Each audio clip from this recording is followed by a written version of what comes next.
وَلَئِنْ أَتَيْتَ الَّذِينَ أُوتُوا الْكِتَابَ بِكُلِّ آيَةٍ مَا تَبِعُوا قِبْلَتَكَ وَمَا أَنْتَ بِتَابِعٍ قِبْلَتَهُمْ وَمَا بَعْضُهُمْ بِتَابِعٍ قِبْلَةَ بَعْضٍ۔ اور اگر تم ان کتابیوں کے پاس ہر نشانی لے کر آؤ، وہ تمہارے قبلہ کی پیروی نہ کریں گے اور نہ تم ان کے قبلہ کی پیروی کرو، اور وہ آپس میں بھی ایک دوسرے کے قبلہ کے تابع نہیں۔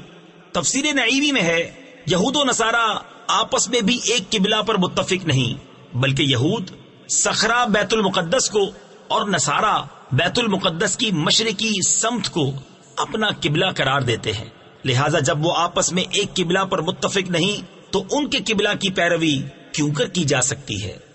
وَلَئِنِ اتَّبَعْتَ أَهْوَاءَهُمْ مِنْ بَعْدِ مَا جَاءَكَ مِنَ الْعِلْمِ إِنَّكَ إِذًا لَمِنَ الظَّالِمِينَ۔